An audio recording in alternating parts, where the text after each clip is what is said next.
नमस्कार, मी जान्हवी सावंत. आरोग्यम धनसंपदा मध्ये आपलं स्वागत आहे. मंडळी, मणक्याचे आजार म्हणजे फक्त वेदना नाहीत, तर ते आपल्या संपूर्ण जीवनशैलीवर परिणाम करणारी मोठी समस्या आहे. म्हणूनच आज आपण कंबरदुखी, मानदुखी विना ऑपरेशन या विषयावर बोलणार आहोत आणि आपल्या सोबत आहेत डॉक्टर विराज भंडारी. डॉक्टर, कार्यक्रमात आपलं स्वागत. नमस्कार. तर विषयाला सुरुवात करण्याआधी सरांची ओळख करून देते. डॉक्टर विराज भंडारी हे आयुर्वेद तज्ञ MD असून त्यांनी chiropractor, osteopathic method of manual therapy, spine adjustment, structural integration, marma therapy, visceral manipulation, organ balancing, neuromeningeal manipulation यांचं परदेशात प्रशिक्षण घेतलेलं आहे. या सर्व पॅथी एकत्रित करून उपचार करणारे आधुनिक युगातील ते आधुनिक डॉक्टर आहेत. केरळापासून महाराष्ट्रातील हाडवैद्य ते पोलंड, जर्मनी, युरोप, अमेरिका, चीन, इंग्लंड, ऑस्ट्रेलिया या ठिकाणी मणक्याच्या विकारांची आधुनिक उपचार पद्धती याचं प्रशिक्षण त्यांनी घेतलेलं आहे. परदेशात संशोधन, evidence based practice of spine अशा तज्ञ डॉक्टरांसोबत काम केलेलं आहे. विशेष करून मणक्याचे सर्व आजार, disc bulge, degenerative spine, cervical pain, lumbar pain, herniated disc, slip disc, 10 मिनिटांपेक्षा जास्त चालता न येणं, पाय जड होणं, बधीर होणं, मुंग्या येणे, चक्कर येणे, नस दबणे, चकती बाहेर येणे यासारख्या आजारांवर त्यांनी परदेशातील आणि प्राचीन भारतातील उपचार पद्धतीचा संगम केलेला आहे. डॉक्टर भंडारी स्पाइन टेक्निकमुळे 50,000 पेक्षा जास्त मणके विकारांच्या रुग्णांचे उपचार, ऑपरेशन वाचवण्यात यश आलेलं आहे. डॉक्टर भंडारी यांचं वैशिष्ट्य म्हणजे अचूक निदान आणि योग्य उपचार. चला तर विषयाला सुरुवात करूया. डॉक्टर, आजकाल आपण बघतोय की मणक्याचे जे विकार आहेत, मानदुखी, कंबरदुखी याचं प्रमाण खूप वाढताना दिसतंय, तर असं का? एक लक्षात घ्या, प्रामुख्याने आज जे मणक्याचे विकार होतात ते स्लिप डिस्क होतीये, सायटिका होती, याचं कारण प्रामुख्याने पहिलं जी गोष्ट आहे ती म्हणजे आपला आहार. एकदा जेवतो तो योगी, 2 वेळा जेवतो तो भोगी आणि 3 वेळा जेवतो तो रोगी. आज बरेच लोक चालता चालता, ऑफिसला जाता जाता मेट्रोमध्ये जेवण करतात. बरेच लोक फोनवरती बोलता बोलता जेवण करतात. काही लोक ऑफिसचं काम समोर डेस्क चालू असतो, वर्क फ्रॉम होम, आणि इकडे जेवण चालू असतं. तर जे अन्नाचं चयापचय व्हायला पाहिजे ते व्यवस्थित होत नाहीये. समान वायू बिघडतो आणि त्यामुळे वारंवार अजीर्ण, गॅसेस होणं, पोटात पोट फुगल्यासारखं वाटणं आणि त्यातनं जो वायू तयार होतोय तो सगळा गॅस मानेमध्ये जातो आणि मान दुखायला लागते आणि तो वायू जेव्हा कमरेमध्ये जातो तेव्हा कंबर दुखायला लागते. त्याचबरोबर सकाळी उठल्यानंतर बरेच लोकांना पाणी प्यायची सवय असते. लोक 2 ग्लास, 3 ग्लास, 4 ग्लास पाणी पितात आणि त्याच्यामुळे प्रचंड वेदना, मानेमधले अप्पर ट्रॅपेजियस मसल, मान ही अवघडल्यासारखी वाटते आणि मान ही दुखायला लागते. हे आहार हे प्रामुख्याने पहिलं कारण झालं. दुसरं कारण जे आहे ते म्हणजे मेकॅनिक इंजुरी. बऱ्याच वेळा लोक काहीतरी वस्तू उचलतात आणि ती उचलत असताना एका सेकंदामध्ये 3 मुवमेंट जर झाल्या, एका सेकंदामध्ये पुढे वाकलाय, उजवीकडे वळला आणि पटकन डावीकडे जर वळलो गेलो, त्या अवस्थेमध्ये गादी जी ही आहे ती न्यूक्लियस पल्पस हे मध्ये असतं मणक्याच्या. 2 मणके जे 2 व्हर्टेब्रल सेगमेंटच्या मध्ये प्रत्येक गादी असते. आपल्या टोटल 33 मणके आपल्या शरीरामध्ये आहेत. त्याचबरोबर L4, L5, L5S1 मधनं ही गादी ज्यावेळेस झटका बसतो, पटकन पेशंट एखादी मुवमेंट करतं, त्यावेळेस ही गादी या पद्धतीने बाहेर येते आणि ती गादी बाहेर येते त्यावेळेस बऱ्याच वेळा काही पेशंटमधलं 2 मणक्यांमधलं अंतर हे कमी झालेलं असतं. तर ट्रॉमॅटिक इंजुरी जी आहे, ज्यावेळेस झटका बसतो किंवा एखाद्या उचलायला गेलो, दिवाळी आवरायला लागले, दसरा आवरायला लागले, गुढीपाडव्याचं आवरायला लागलो, घरातलं आवरत असताना, ऑफिसमधलं आवरत असताना इंजुरी होणं. त्याचबरोबर काही पेशंटचं झाडावरनं पडलेत, काही लोक शेतकरी शेतीचं काम करत असताना कुठेतरी पडलेत, फार वेळ एका डेस्कवरती खूप काळ बसतात, पोश्चर मिसअलाइन झालंय, पोश्चर चुकीचं आहे, त्यामुळे बऱ्याच वेळा पोश्चरमुळे होणारे आजार. आणि तिसरा जो प्रकार आहे तो म्हणजे भाव. बऱ्याच लोकांचं अति ताण, अति स्ट्रेस, अति तणाव यातनं सतत विचार करत राहणं, नको ते विचार करत राहणं आणि कोणाच्या तरी मध्ये सतत लुडबुड करणं. आणि ती लुडबुड किंवा तो विचार हा फक्त शरीरातनं नाही तर तो मनातनं सतत, तो म्हणजे शांत बसलेला असेल तरी मनामध्ये तो भाव सतत चालू असतो आणि त्या विचारांमुळे अप्पर ट्रॅपेजियसचे मसल सुजतात, कमरेमधले मसल सुजायला लागतात, सगळे इमोशन ऑर्गनमध्ये स्टोअर होतात आणि त्यातनं उत्पन्न होते ती कंबरदुखी आणि मानदुखी. बऱ्याच वेळा कॉन्स्टिपेशन आणि कंबरदुखी, बऱ्याच वेळा लघवीचे त्रास आणि कंबरदुखी, त्याचबरोबर एखाद्या पळायला गेलो आणि झटका बसला आणि ती क्विक सडन ऑफ, अशी वेगवेगळी कारणं वेगवेगळ्या पेशंटमध्ये आपल्याला बघायला मिळतात. त्यामुळे उठणं, बसणं, झोपणं हे आपण कॉन्शियस पाहिजे, जागृतीमध्ये पाहिजे, म्हणजे आपल्याला तो त्रास होणार नाहीये. निश्चितच. आणि डॉक्टरांकडून उपचार घेऊन ऑपरेशन वाचलेल्या आनंदी रुग्णाचं मनोगत आता आपण ऐकूयात. नमस्कार, माझं नाव अनिल गंगाधर कोटलवा. मी गंगाखेड जिल्हा परभणीतून आलो. मी फर्स्ट टाइम इथे येते वेळेस मला एका काकूने सांगितलं होतं वसमतच्या की इकडं तिकडं न जाता तुम्ही डॉक्टर विराज भंडारे सरांकडे जा, त्यांची ट्रीटमेंट खूप चांगली आहे. मी इथे येते वेळेस फर्स्ट टाइम मी 12 फेब्रुवारी 2025 आलो तिथं. इथे येते वेळेस मी येताना झोपून आलो आणि जाताना पूर्णपणे व्यवस्थित टॅक्सीमध्ये बसून गेलो. सर एकदम नंबर 1 आहे, तिथला स्टाफ नंबर 1 आहे आणि इथली ट्रीटमेंट तर एकदम नंबर 1 आहे. मी ॲलोपॅथिक मध्ये जवळपास 4 ते 4.5 लाख रुपये खर्च केला, तिथला कुठलाही रिझल्ट आला नाही. पण सरकडे आल्यानंतर माझं एकदम व्यवस्थितपणे पूर्णपणे नीट झालं आणि मी आजपर्यंत 9 ते 10 शिक्षण पूर्ण केले आणि आज मी एकदम टणटणीत वापस घराकडे जातो. जसं त्यांनी म्हटलेलं आहे की ऑपरेशन वाचलेलं आहे त्यांचं, त्यामुळे ते आता सुखी समाधानाचं जीवन जगतायत. आणखी एक मला विचारायचंय, मगाशी जसा तुम्ही उल्लेख केला होता सायटिकाचा, तर सायटिका डिस्क हर्निएशन मध्ये पायाला हाताला मुंग्या का येतात? एक लक्षात घ्या, जेव्हा दोन मणक्यातलं अंतर जे आहे ते कमी होतं आणि जेव्हा डिस्क उजव्या साईडनी बाहेर आली, L3 L4 मधनं जर गादी बाहेर आली तर मांडीचा भाग हा मुंग्या येतात. L4 L5 मधनं गादी जर बाहेर आली त्याला डिस्क हर्निएशन म्हटलं जातं आणि डिस्क पोट्रुजन म्हटलं जातं. तर त्या डिस्क हर्निएशन मध्ये जेव्हा गादी बाहेर येते आणि या पिवळ्या रंगाच्या मज्जातंतूला चिकटते त्यावेळेस पेशंटला मुंग्या यायला लागतात. सगळ्यात प्रथमतः ज्यावेळेस डिस्क बाहेर येते किंवा त्या डिस्कच्या आजूबाजूला ट्रॉमा होतो, मानेमध्ये 7 मणके आहेत, कमरेमध्ये 5 मणके आहेत, ज्यावेळेस 2 डिस्क मधलं जे अंतर आहे ते कमी होतं किंवा डिस्क ही बाहेर येते, न्यूक्लियस पल्पस हा ॲन्युलस फायबरला टिअर करतो, त्यावेळेस सगळ्यात पहिलं लक्षण जे जाणवतं ते म्हणजे मॉर्निंग स्टिफनेस.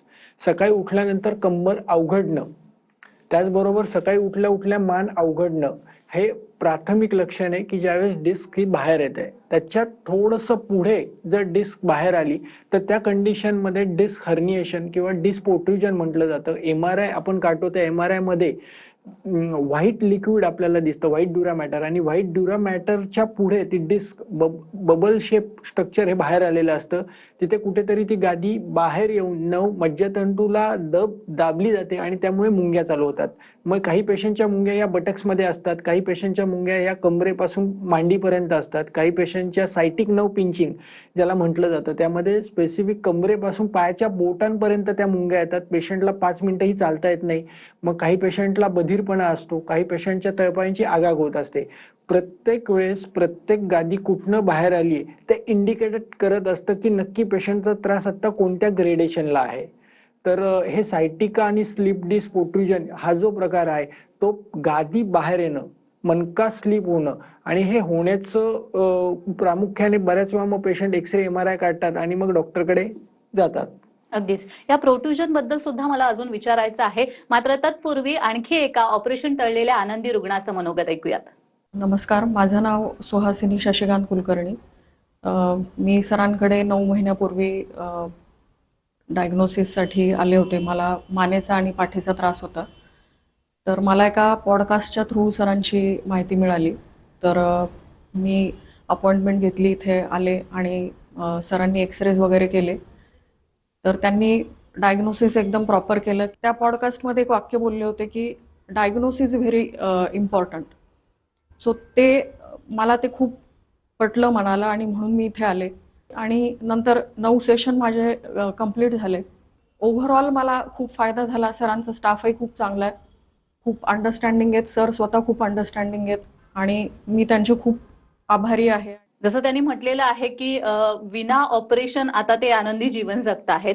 मला प्रोट्रुजन बद्दल विचारायचंय की सर्वायकल प्रोट्रुजन मध्ये मानदुखी किंवा चक्कर असं का होतं?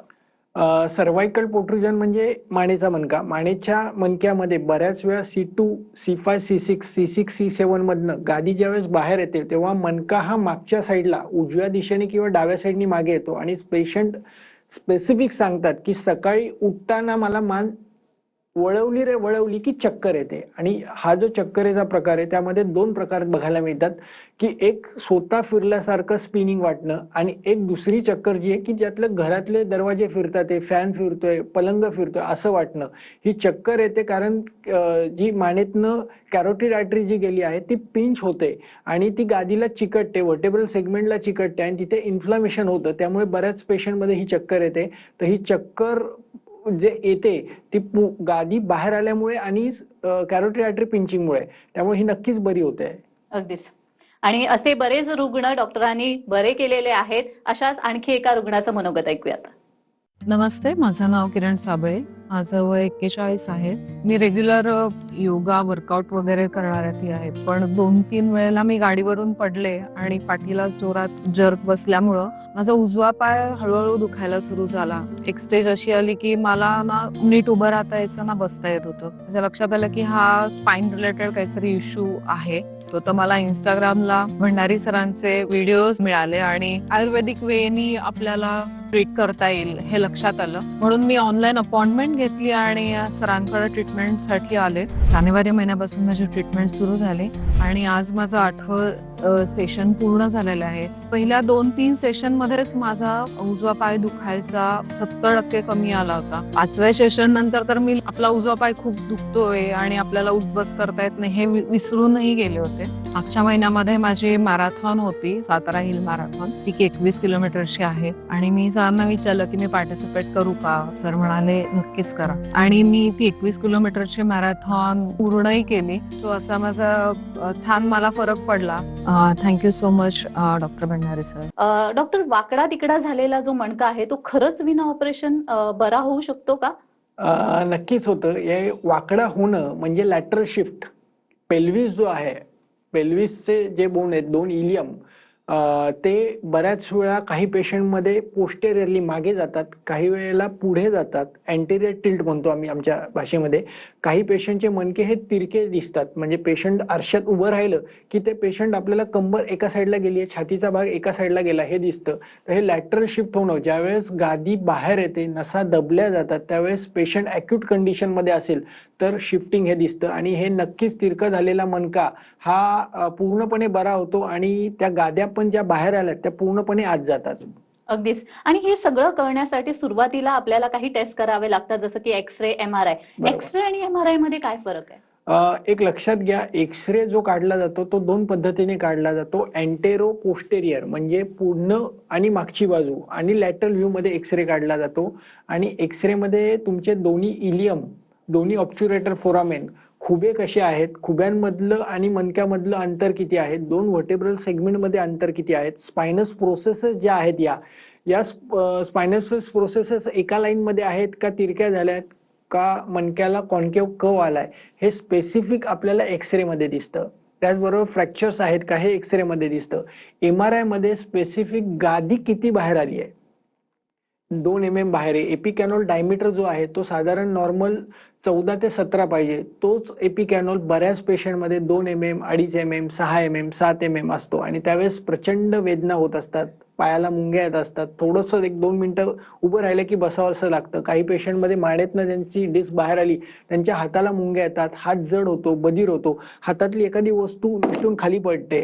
तर असे एखादा पेन जर पकडला, साईन करता येत नाही बँकेत गेल्यानंतर, तर अशा प्रकारचे बरेच पेशंट आपल्याकडे येतात की ज्यांची गादी ही बाहेर आली आहे. पूर्णपणे मणक्यावरती जेव्हा प्रेशर येतं त्यावेळेस सगळे मसल हे कडक होतात आणि मसल कडक झाल्यामुळे पोटाचे मसल कडक होतात. मग बऱ्याच वेळा काही पेशंटला कॉन्स्टिपेशन, काही पेशंटला लघवी झालेली समजत नाही, मोशन झालेली समजत नाही. त्याचबरोबर काही लोकांना त्याच्या पुढे जाऊन त्यांनी अंगावर जर काढलं तर फूट ड्रॉप म्हणजे पायातली चप्पल ही निसटते, लघवीचा कंट्रोल जातो, पायाचा लकवा मारला जातो, पाय पूर्ण पॅरालिसिस होतो, पाय सुकत जातो, हात सुकत जातात, हातातली एखादी वस्तू पडते. तर ही सगळी सिम्पटम्स त्यामध्ये दिसतात. आणि MRI मध्ये हे आपल्याला स्पेसिफिक दिसतं की तिथे कुठे गाठ आहे का, तिथे कुठे गादी किती प्रमाणात बाहेर आहे, त्याचबरोबर कुठे मांसाची ग्रोथ झाली आहे का, कॅन्सरच्या काही गाठी आहेत का, या सगळ्या गोष्टी आपल्याला MRI मधून दिसतात. निश्चितच. या सगळ्या संदर्भात मला अजून जाणून घ्यायचंय, मात्र वेळ झालेली एका छोट्याशा विश्रांतीची. कुठेही जाऊ नका, पाहत रहा आरोग्यम धनसंपदा.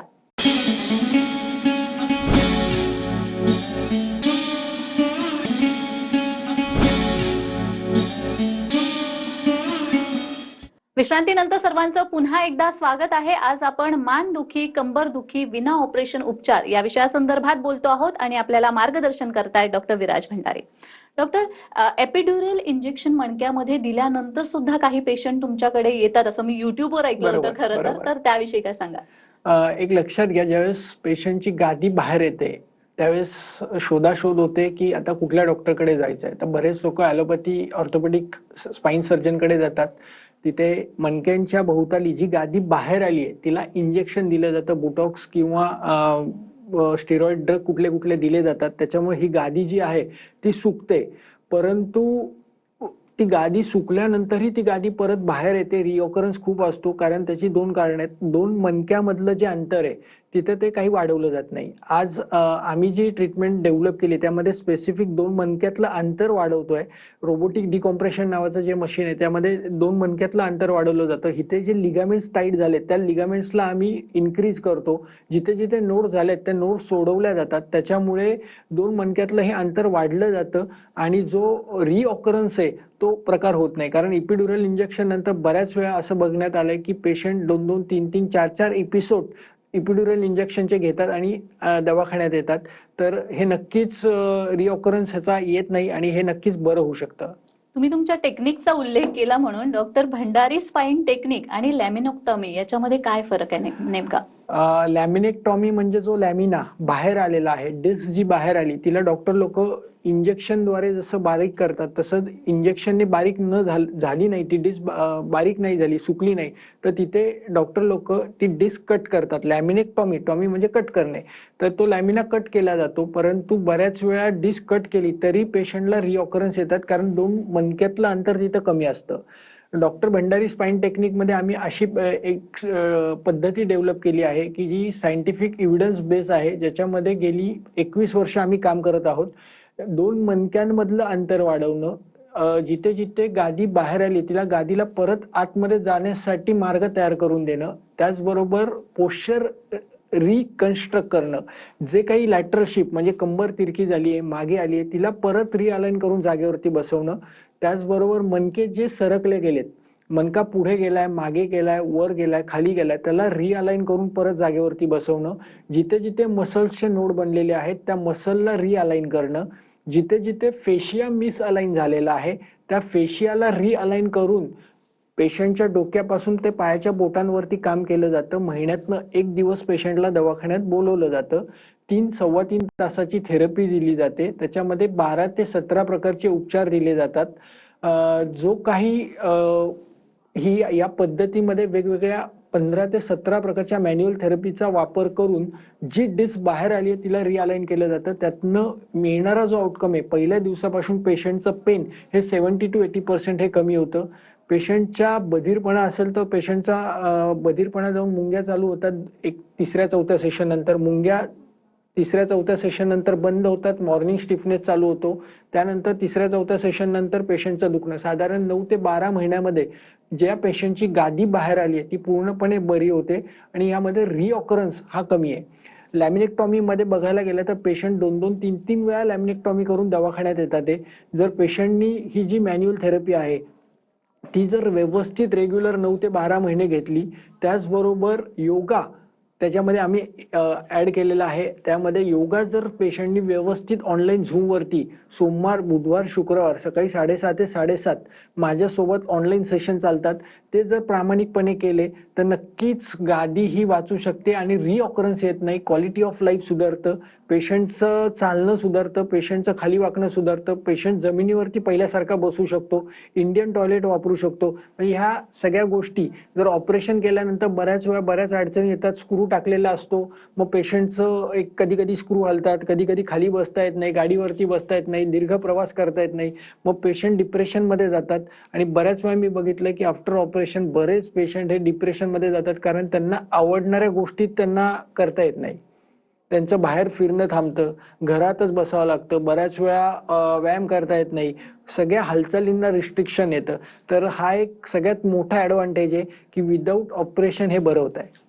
निश्चितच. Doctor Viraj Bhandari spine technique जी आहे त्याच्यामुळे ऑपरेशन कशा पद्धतीने टाळता येतं, कसे उपचार केले जातात? Doctor Viraj Bhandari spine technique ही आम्ही स्वतः डेव्हलप केलेली टेक्निक आहे. माझे जवळजवळ एक 17 ते 18 प्रकारचे वेगवेगळे कोर्सेस वेगवेगळ्या कंट्रीमध्ये झाले. त्याच्यामध्ये प्राथमिक कुठलाही पेशंट आल्यानंतर मानेपासून कमरेपर्यंत हे नर्वोस्कोप नावाचं मशीन जे आहे ते लावलं जातं. क्लिनिकली चेक केलं जातं की नक्की कोणता मणका किती दिवसापासून दुखतोय, तिथले नऊ किती इन्फ्लाम आहेत. त्याचबरोबर पेशंटची नाडी परीक्षा चेक केली जाते आणि त्यातनं कुठले कुठले दोष बिघडलेत हे बघितलं जातं.